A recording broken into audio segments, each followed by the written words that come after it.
Students, आज हमारा जो नेक्स्ट टॉपिक है वो है मैकेनिज्म ऑफ एंजाइम एक्शन। सबसे पहले हम इस स्टेटमेंट को समझेंगे कि मैकेनिज्म ऑफ एंजाइम एक्शन से क्या मराद है। मैकेनिज्म ऑफ एंजाइम एक्शन से मराद ये है कि एक एंजाइम के काम करने का जो तरीक़ाकार है उसको हम नाम दे रहे हैं mechanism of enzyme action. Mechanism से मराद तरीक़ाकार मतलब प्रोसीजर।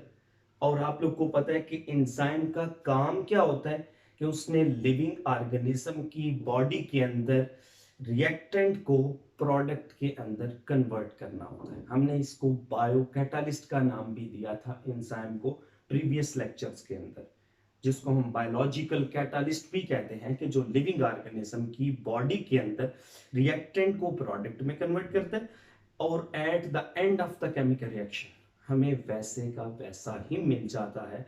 और ये जो रिएक्टेंट को प्रोडक्ट में कन्वर्ट करने का तरीक़ाकार है उसको हम मैकेनिज्म कह रहे हैं। और उसको आज हम इस लेक्चर के अंदर डिस्कस करेंगे कि सिंपल मैकेनिज्म क्या है और उसके बाद कम्प्लेक्स मैकेनिज्म क्या है और कौन से मॉडल हैं जो इसको सपोर्ट कर रहे हैं।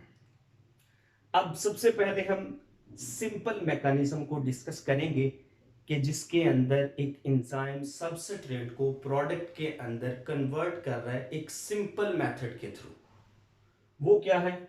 देखिए कि यहां पर ये हमने ये एक एंजाइम बनाया हुआ है, ये एक एंजाइम है और यहां पर ये सबस्ट्रेट है कि जिसको हमने ग्रीन कलर के साथ शो किया हुआ है। अब होगा क्या कि ये वाला एंजाइम, आप लोग को पता है कि एंजाइम स्पेसिफिक नेचर के होते हैं कि मतलब उन्होंने एक खास किस्म के सबस्ट्रेट को ही प्रोडक्ट के अंदर कन्वर्ट करना होता है। और हर जो स्पेसिफिक सबस्ट्रेट होता है वो स्पेसिफिक एंजाइम स्पेसिफिक सबस्ट्रेट के लिए रिस्पॉन्सिबल होता है कि वो स्पेसिफिक किस्म के सबस्ट्रेट को प्रोडक्ट के अंदर कन्वर्ट करे। मतलब कि एक एंजाइम है वो किसी खास किस्म के सबस्ट्रेट को रिएक्टेंट को प्रोडक्ट के अंदर कन्वर्ट करेगा। सबस्ट्रेट और रिएक्टेंट एक ही चीज का नाम है। हम इसको सबस्ट्रेट भी कह सकते हैं और रिएक्टेंट भी कह सकते हैं। अब देखें कि ये जो सबस्ट्रेट है ये अटैच होगा यहां पर इसकी बाइंडिंग साइट के साथ बाइंड करेगा और एक्टिव साइट कैटालाइसिस करवाएगी और क्या बनेगा? Enzyme substrate complex, ESC, enzyme substrate complex.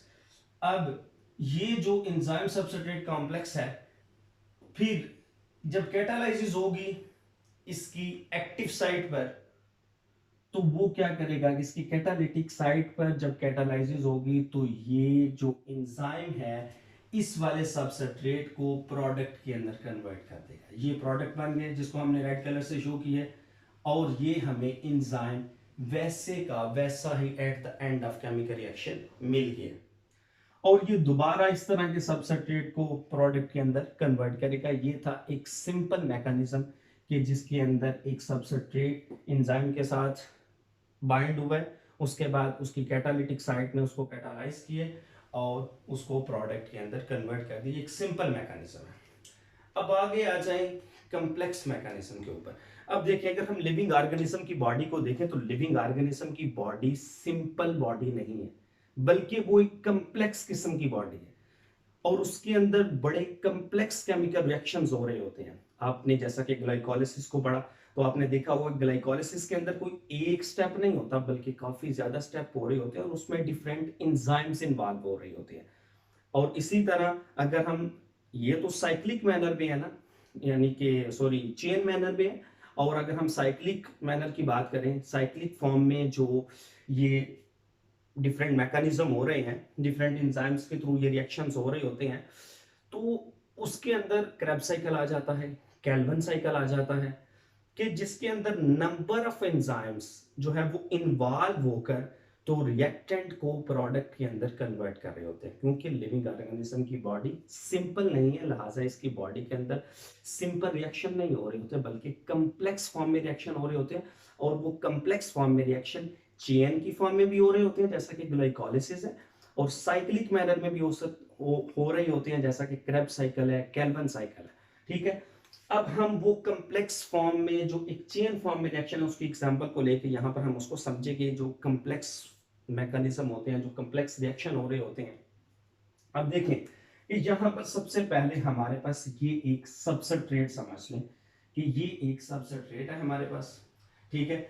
इसको हम इनिशियल सबस्ट्रेट भी कह सकते हैं, क्योंकि ये सबसे पहला सबस्ट्रेट है, तो इसलिए हम इसको इनिशियल सबस्ट्रेट का नाम दे रहे हैं, या हम इसको प्रीकर्सर का नाम भी देते हैं, इनिशियल सबस्ट्रेट या प्रीकर्सर।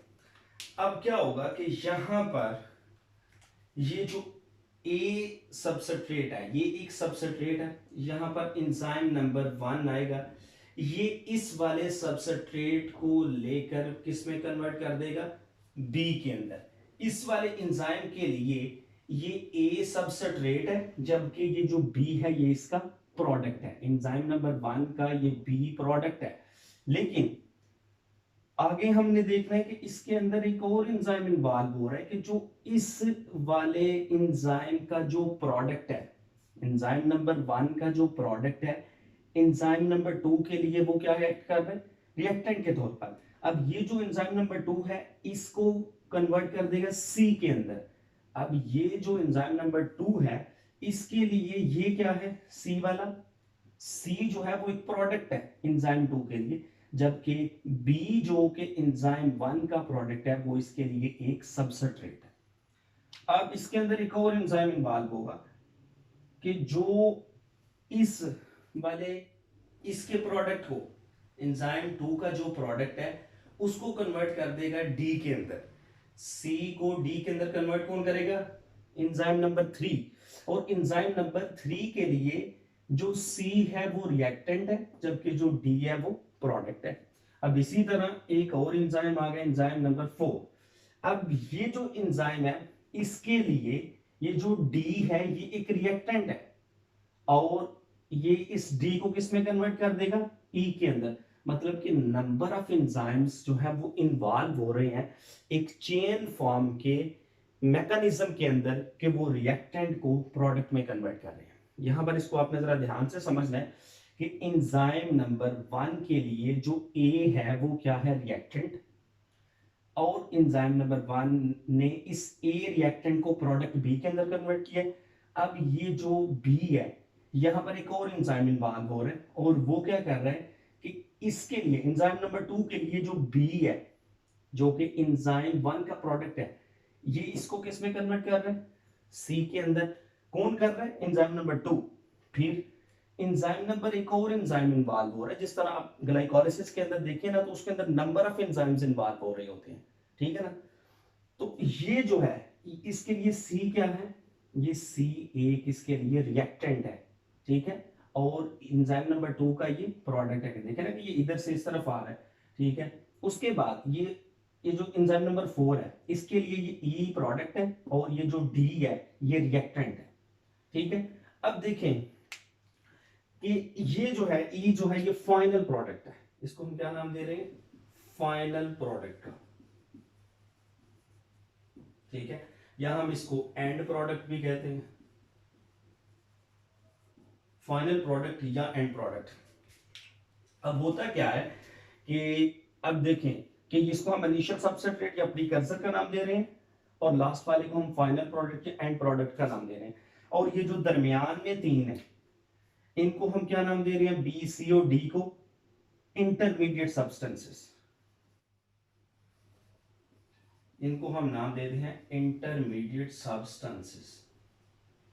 अब देखें जो चीज समझने वाली है कि फॉर एग्जांपल ये ए हमारे पास सबस्ट्रेट है, जब सबस्ट्रेट ए की तादाद ज्यादा हो जाएगी, ठीक है, सारी सी बात है, जब सबस्ट्रेट ए की तादाद ज्यादा होगी तो एंजाइम जो है वो ज्यादा इफेक्टिवली काम करेंगे, और वो क्या करेगा कि ये जो इसका ये जो एंजाइम ये जो सबस्ट्रेट ए है ये एंजाइम नंबर 4 को मजीद एक्टिवेट कर देगा। इसको हम क्या नाम देते हैं, प्रीकर्सर एक्टिवेशन का, ताकि ज्यादा से ज्यादा फाइनल प्रोडक्ट बनाया जा सके,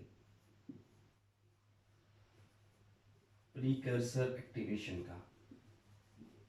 अब ये जो एक साइक्लिक एक चेन फॉर्म में रिएक्शन चल रहा है ना, इसको मेंटेन करने के लिए ये एक मैकेनिज्म इन्वॉल्व हो रहा है जिसको हम क्या नाम दे रहे हैं, प्रीकर्सर एक्टिवेशन का। इसके अंदर हो क्या रहा है कि जो सबस्ट्रेट वन है, ये एंजाइम, देखिए कि जब प्रीकर्सर ज्यादा होंगे तो जाहिर सी बात है एंजाइम्स की जो एक्टिव साइट्स हैं वो भी ज्यादा है, तो वो मजीद यानी कि सबस्ट्रेट को प्रोडक्ट के अंदर कन्वर्ट करते जा रहे हैं, और ये जो फाइनल प्रोडक्ट है मजीद ये ज्यादा से ज्यादा फाइनल प्रोडक्ट बन रहा है। तो इसको हम क्या नाम देते हैं, प्रीकर्सर एक्टिवेशन का, कि जिसके अंदर प्रीकर्सर जो है वो एक्टिवेट कर रहा है कि ज्यादा से ज्यादा फाइनल प्रोडक्ट को बनाया जाए। अब एक टाइम आता है कि जब जो है वो फाइनल प्रोडक्ट बहुत ज्यादा बन जाता है, ठीक है, फाइनल प्रोडक्ट अब मजीद नहीं चाहिए होता है सेल को, तो फिर क्या करता है कि फाइनल प्रोडक्ट, जैसा कि ई यहाँ पे फाइनल प्रोडक्ट है, तो ये एंजाइम नंबर वन के ऊपर आकर जो है वो एक्शन करता है, और इसकी जो कैपेबिलिटी है कि जो ए को प्रोडक्ट बी के अंदर कन्वर्ट करता है, इसको रोक देता है। जब वो इसको रोकता है, यानी कि एंजाइम नंबर वन की जो अमल करना है, इसको जब वो रोकता है, तो उसको हम क्या नाम देते हैं, फीडबैक इनहिबिशन का, फीडबैक इनहिबिशन। ये क्या है कि जब and product enzyme number one पर आकर उसकी एक्टिविटी को स्टॉप करवाता है, तो उसको हम क्या नाम दे रहे हैं, फीडबैक इनहिबिशन। इनहिबिशन का मतलब होता है रुकावट पैदा करना, और एक्टिवेशन का मतलब होता है किसी चीज को ज्यादा इनहांस करना। यहाँ पे क्या कर रहे हैं, ये सबस्ट्रेट ए एंजाइम नंबर 4 की एक्टिविटी को मजीद ज्यादा कर रहा है कि आप ज्यादा से ज्यादा प्रोडक्ट बनाए, फाइनल प्रोडक्ट ज्यादा से ज्यादा बनाए। तो इसको हम क्या नाम दे रहे हैं, प्रीकर्सर एक्टिवेशन का, और इसको हम क्या नाम दे रहे हैं, फीडबैक इनहिबिशन का। ठीक है, इस कॉन्सेप्ट को आपने याद रखना है, और इसको हम हैंड ओवर मैकेनिज्म भी कहते हैं। ये जो चेन की फॉर्म में चल रहा होता है, मतलब कि एक एंजाइम दूसरे एंजाइम को अपना प्रोडक्ट दे रहे हैं, और वो उस प्रोडक्ट को, इस एंजाइम के लिए वो सबस्ट्रेट है, लेकिन इसके लिए ये प्रोडक्ट है, लेकिन इस सबस्ट्रेट को वो आगे कन्वर्ट कर रहा है, इस तरह वो तीसरा एंजाइम इन्वॉल्व होता है, इस तरह ये चेन फॉर्म में जो है वो रिएक्शन चल रहा होता है। और इसको मेंटेन करने के लिए दो मैकेनिज्म इन्वॉल्व होते हैं, एक को हम नाम देते हैं प्रीकर्सर एक्टिवेशन का, दूसरे को नाम देते हैं फीडबैक इनहिबिशन का। ठीक है, अब जो एंजाइम की एक्टिविटी है ना, उसको दो मॉडल के थ्रू हम एक्सप्लेन करते हैं। ठीक है ना, वो डिफरेंट साइंटिस्ट ने दो मॉडल दिए। जैसा कि सबसे पहला जो मॉडल है, ये काफी ज्यादा इंपॉर्टेंट शॉर्ट क्वेश्चन है, जो कि मोस्टली तौर पे जब वो डिफरेंस पूछता है कि लॉक एंड की और इंड्यूस फिट मॉडल के दरमियान फर्क क्या है, तो मोस्टली तौर पे वो ये क्वेश्चन को पिक करता है। अब इसके एंजाइम की एक्टिविटी के लिए दो जो बेसिक मॉडल हैं, वो लॉक एंड की मॉडल और एंड्यूस फिट मॉडल है, कि जो एंजाइम की एक्टिविटी को एक्सप्लेन कर रहे होते हैं कि क्या होता है कि जब एंजाइम जो है वो प्रोडक्ट को, रिएक्टेंट को प्रोडक्ट के अंदर कन्वर्ट कर रहा होता है। अब जो लॉक एंड की मॉडल है, इसको जब हम देखें ना, तो ये एमिल फिशर ने दिया था 1980 में। एमिल फिशर एक साइंटिस्ट हुआ है जिसने 1980 में लॉक एंड की मॉडल दिया था। इसके मुताबिक ये था कि जिस तरह एक स्पेसिफिक की होती है, एक लॉक को ओपन करने के लिए, हमारे पास कोई ताला है ना, कोई लॉक है, तो उसको ओपन करने के लिए एक खास किस्म की कीज होती है, उसके थ्रू हम ओपन कर सकते हैं। हर किस्म की के थ्रू हम एक लॉक को ओपन नहीं कर सकते, अगर करते हैं तो वो समझ लिया आपका लॉक खराब है, उस पर ये मैकेनिज्म नहीं फिट बैठ रहा। एक स्पेसिफिक, एक अच्छा जो लॉक है, उसके लिए एक स्पेसिफिक की होती है उसको ओपन करने के लिए। तो वो कह रहे हैं जिस तरह एक लॉक को ओपन करने के लिए एक स्पेसिफिक की होती है, इसी तरह एक सबस्ट्रेट को प्रोडक्ट में कन्वर्ट करने के लिए एक स्पेसिफिक एंजाइम होता है, कि जो उस स्पेसिफिक सबस्ट्रेट को प्रोडक्ट के अंदर कन्वर्ट कर रहा होता है। जिस तरह यहां पर समझ लें कि हमारे पास ये जो है, ये एक एंजाइम है, ठीक है, और मैं इसके साथ की लिखने लगा हूं, इससे मुराद ये है की है ये, ठीक है। जबकि दूसरे नंबर पे ये हमारे पास सबस्ट्रेट है, और इसके साथ मैं लिखने लगा हूं वो लॉक एल, कि ये एक लॉक है जबकि ये की है। जिस तरह एक स्पेसिफिक की, एक खास चाबी एक खास किस्म के ताले को खोल सकती है, इसी तरह एक खास किस्म का जो एंजाइम है वो खास किस्म के सबस्ट्रेट को प्रोडक्ट के अंदर कन्वर्ट कर सकता है। अब ये यहां पर क्या बना, एंजाइम सबस्ट्रेट कॉम्प्लेक्स, ठीक है। अब क्या हुआ कि अब इसके दरमियान ये जो एंजाइम सबस्ट्रेट कॉम्प्लेक्स बना, अब इसके बाद वाला जो स्टेप होता है उसके अंदर क्या होता है कि एंजाइम सबस्ट्रेट प्रोडक्ट बनता है, और उसके बाद ये जो है वो प्रोडक्ट को अलग कर दिया जाता है। ये प्रोडक्ट बन गया और ये हमें इंजाइम वैसे का वैसा ही मिल गया। आपने ये तो बात हमेशा लिखनी है ना कि इंजाइम जो है वो eight the end of chemical reaction हमें वैसे का वैसा मिल जाएगा, ठीक है, क्योंकि वो एक कैटालिस्ट है और कैटालिस्ट इस्तेमाल नहीं होता केमिकल रिएक्शन के अंदर, वो सिर्फ रिएक्टेंट को प्रोडक्ट के अंदर कन्वर्ट करके खुद साइड पे हो जाता है। अब इसके अंदर चेंजेस क्या आती हैं, हर एंजाइम स्पेसिफिक है, जिस तरह एक लॉक के लिए एक स्पेसिफिक की होती है, इस तरह एक स्पेसिफिक जो एंजाइम है वो रिस्पॉन्सिबल होता है एक स्पेसिफिक सबस्ट्रेट को प्रोडक्ट में कन्वर्ट करने के लिए। दूसरे नंबर पे ये जो एक्टिव साइट होती है ये रिजिड होती है। इस मॉडल के मुताबिक, लॉक एंड की मॉडल के मुताबिक, जो एक्टिव साइट होती है कि जहां पर एंजाइम और सबस्ट्रेट आपस में मिल रहे होते हैं, कहते हैं कि वो साइट रिजिड होती है, सख्त होती है, मतलब कि उसके अंदर फ्लेक्सिबिलिटी नहीं पाई जाती, ना तो केमिकल रिएक्शन के दौरान और ना ही केमिकल रिएक्शन के एंड के ऊपर, मतलब कि सेम रहता है, कोई चेंजेस नहीं आती during and after the chemical reaction, मतलब कि इसकी जो एक्टिव साइट होती है वो रिजिड होती है। उसके बाद कि इसकी शेप के अंदर कोई चेंजेस नहीं आती। ये था लॉक एंड की मॉडल, ठीक है ना, ये बहुत आसान है। उसके बाद आगे आ जाए इंड्यूस फिट मॉडल, ठीक है ना। इंड्यूस का मतलब होता है चेंजेस को लेकर आना, ठीक है ना। अब हम देखें किस तरह से, फॉर एग्जांपल हमारे पास ये एक एंजाइम है, आप समझ लें कि यहाँ पर ये हमारे पास एक एंजाइम है और उसके बाद ये हमारे पास एक खास किस्म का सबस्ट्रेट है। अगर आप इस सबस्ट्रेट को देखें, ये क्या है, हमारे पास ये एक एंजाइम है जबकि ये एक सबस्ट्रेट है। ये जो एंजाइम है आप देखें ये स्क्वायर शेप है, सॉरी ये जो सबस्ट्रेट है ये स्क्वायर शेप है, लेकिन अगर हम एंजाइम की एक्टिव साइट को देखें तो वो क्या है, सर्कुलर शेप है, एक सर्कल की तरह की बनी हुई है। अब क्या होगा, इस मॉडल के मुताबिक ये वाली जो एक्टिव साइट है ये इस तरह हो जाएगी अकॉर्डिंग टू दिस सबस्ट्रेट, और ये जो सबस्ट्रेट है ये इसके साथ अटैच हो जाएगा।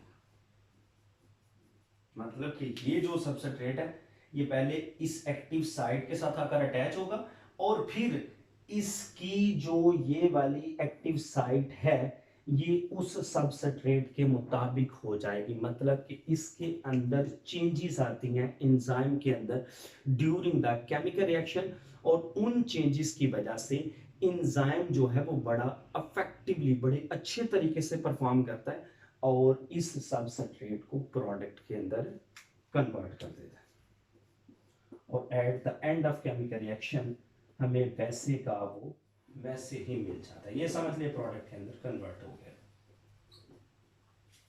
ठीक है। ये क्या है, एंजाइम सबस्ट्रेट कॉम्प्लेक्स। इसको दोबारा समझे कि इंड्यूस फिट मॉडल के मुताबिक क्या है कि ये हमारे पास एक एंजाइम है, इसके अगर हम एक्टिव साइड को देखा जाए तो ये सर्कुलर शेप है, जबकि इसके सबस्ट्रेट को देखा जाए तो ये स्क्वायर शेप है, मतलब इसके चार कोने हैं जबकि ये गोल है।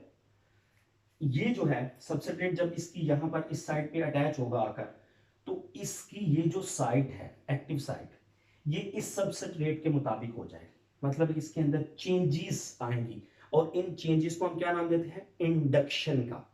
इन चेंजेस को हम नाम देते हैं इंडक्शन का। ये हम डिकेट के पॉइंट ऑफ व्यू से वो पूछ सकते हैं आपसे क्वेश्चन, ठीक है। इस चेंजेस को हम क्या नाम दे रहे हैं, इंडक्शन का। और ये मॉडल जो है पोस्टलैंड ने प्रपोज किया था 1959 के अंदर।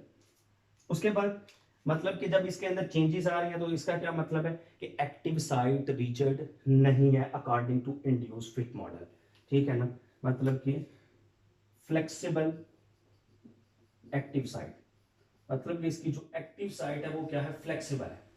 उसके बाद चेंजेस अकर, इसके अंदर जो चेंजेस हैं वो हो रही होती हैं। उसके बाद खास किस्म के जो सबस्ट्रेट होता है उसको खास किस्म का एंजाइम प्रोडक्ट के अंदर कन्वर्ट कर रहा होता है, ये आप लोग को पहले ही पता है, ठीक है। तो ये अगर कोई आपको डिफरेंसेस के दरमियान पूछते हैं तो आप इसकी आसानी से इसमें कर सकते हैं। ओवरऑल एक दफ़ा रिपीट करने लगा हूँ। तो सबसे पहले हमने क्या कहा, मैकेनिज्म क्या होता है, मैकेनिज्म होता है तरीक़ेकार कि जिसके थ्रू एक एंजाइम काम कर रहा होता है। सबसे पहले हमने सिंपल मैकेनिज्म पढ़ा कि जिसके अंदर एंजाइम और सबस्ट्रेट मिलते हैं और एंजाइम सबस्ट्रेट कम्प्लेक्स बनाते हैं, और उसके बाद एंजाइम हमें वैसे का मिल जाता है और उसके बाद प्रोडक्ट साथ बन जाता है। लेकिन इंसान को देखा जाए तो लिविंग ऑर्गेनिज्म की बॉडी को देखा जाए तो वो बड़ी कम्प्लेक्स है, उनके अंदर कम्प्लेक्स केमिकल रिएक्शंस हो रहे होते हैं, वो साइक्लिक मैनर में भी हो रहे होते हैं और चेन की फॉर्म में भी हो रहे होते हैं। जो चेन फॉर्म में हो रहे होते हैं उसको हम ग्लाइकोलिसिस आपने पढ़ा। उसके बाद क्रेब्स साइकिल है, केल्विन साइकिल है, तो आप उनको देखें तो वो साइक्लिक मैनर में हो रहे होते हैं और उसके अंदर नंबर ऑफ एंजाइम्स इन्वॉल्व हो रहे होते हैं जो कि प्रोडक्ट को, रिएक्टेंट को प्रोडक्ट के अंदर कन्वर्ट कर रहे होते हैं। तो यहाँ पर भी ये इसी तरह है कि एक जो एंजाइम नंबर 1 है उसने ए को लिया और इसमें बी प्रोडक्ट के अंदर कन्वर्ट कर दिया, इसने इस बी को लिया सी में कन्वर्ट कर दिया, थर्ड एंजाइम ने सी को लिया डी में कन्वर्ट कर दिया, फोर्थ एंजाइम ने डी को लिया और ई में कन्वर्ट कर दिया। अब फॉर एग्जांपल अगर एंजाइम जो है हमारे पास सबसेट्रेट ज्यादा है तो एंजाइम की ज्यादा एक्टिव साइट के ऊपर अटैच होगा, और ये फोर्थ वाले जो एंजाइम है इसकी जो एक्टिविटी है इसको इन्हांस किया जाएगा। इसको हम नाम देते हैं प्रीकल्सर एक्टिवेशन का, मतलब कि प्रीकल्सर एक्टिवेट कर रहा है। ठीक है, उसके बाद जब फाइनल प्रोडक्ट बहुत ज्यादा बन गया, अब हमें मजीद जरूरत नहीं है, तो उसके लिए ये जो फाइनल प्रोडक्ट है ये किसके ऊपर जाकर अमल करेगा, एंजाइम नंबर 1 के ऊपर। जब वो एंजाइम नंबर 1 के ऊपर अमल करेगा तो वो क्या कर देगा, इसको रोक देगा, इसके अमल को। इसको हम क्या नाम देते हैं, फीडबैक इनहिबिशन का, मतलब कि अमल को रोक देना, इनहिबिट कर देना। ठीक है, मतलब कि दो तरीकों के थ्रू हम एंजाइम की एक्टिविटी को कंट्रोल कर रहे होते हैं, प्रीकर्सर एक्टिवेशन और फीडबैक इनहिबिशन के थ्रू। उसके बाद दो मॉडल है कि जो एंजाइम के मैकेनिज्म को एक्सप्लेन कर रहे होते हैं। एक को हम लॉक एंड की मॉडल देते हैं और एक को हम नाम देते हैं induce fit model. Lock and की मॉडल को अगर हम देखा जाए तो उसके मुताबिक एक स्पेसिफिक, जिस तरह की रिस्पॉन्सिबल होती है स्पेसिफिक लॉक ओपन करने के लिए, इस तरह एक स्पेसिफिक सबस्ट्रेट जो है ना, स्पेसिफिक एंजाइम रिस्पॉन्सिबल होता है एक स्पेसिफिक सबस्ट्रेट को प्रोडक्ट में कन्वर्ट करने के लिए। मैंने अभी आपको समझाया। और इंड्यूस फिट मॉडल के मुताबिक जो एंजाइम की जो एक्टिव साइट होती है वो रिजिड नहीं होती, लिहाजा जब भी सबस्ट्रेट अटैच करता है तो उस सबस्ट्रेट के मुताबिक उस एंजाइम की एक्टिव साइट हो जाती है और वो प्रोडक्ट में उसको कन्वर्ट कर देता है। और इस प्रोसेस को हम नाम देते हैं इंडक्शन का, और इसको हम इंड्यूस फिट मॉडल का नाम देते हैं। और अगर यहाँ तक कोई क्वेश्चन है तो वो आप लोग पूछ सकते हैं।